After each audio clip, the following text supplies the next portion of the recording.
Bom, primeiro eu quero saudar aqui o Beto Scopel e a Juliana Pandolfo, né? O diretor artístico e a diretora executiva da Tuntum.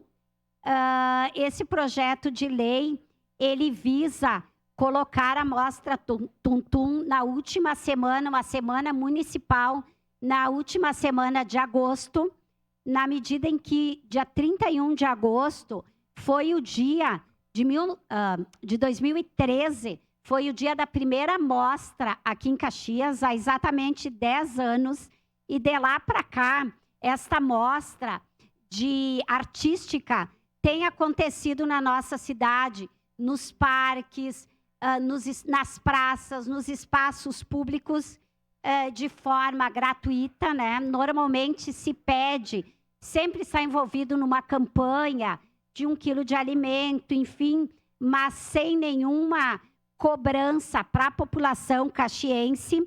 É uma mostra, é uma ação cultural que se desenvolve há 10 anos aqui e busca valorizar a música contemporânea, cantada, instrumental. Já participou, ela tem um caráter internacional, especialmente latino-americano, e ela busca também revelar novos talentos na questão da música contemporânea.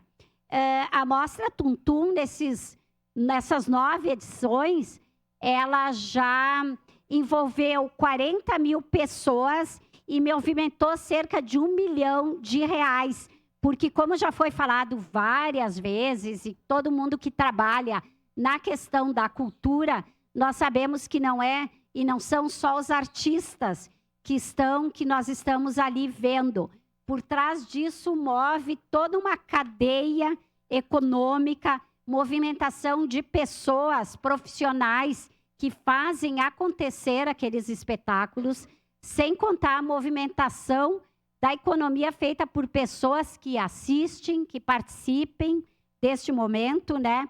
A Mostra Tuntum, ela já teve vários prêmios profissionais, foi finalista da música em 2018, na categoria Convergência, Projeto Cultural Musical.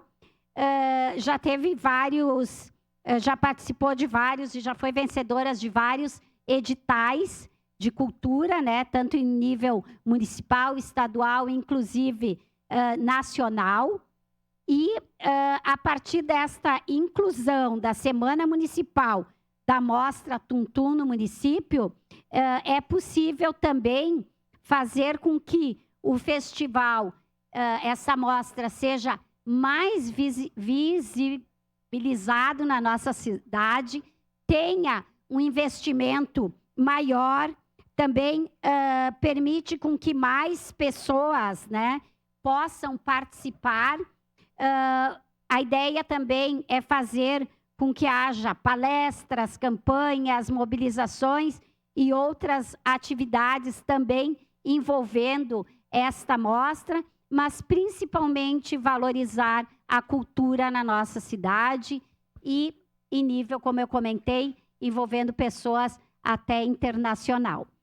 Eu acho que esta casa, o ano que eu estive aqui, todo ano, que foi esse ano, se discutiu muito e várias vezes a cultura, que é uma das minhas prioridades no mandato, mas que a gente sabe que são prioridades da nossa cidade, porque a cultura promove a economia, promove o turismo, promove, inclusive é feita junto à economia criativa, junto com a Mostra Tuntum, promove valores, pessoas que muitas vezes não são vistas e que têm um enorme potencial, e isso tudo a Mostra Tuntum vem fazendo ao longo dessa última década. Então, nesse sentido, eu quero parabenizar o Beto e a Juliana aqui, mas toda a equipe, e peço a aprovação dos colegas e das colegas vereadoras. Obrigado.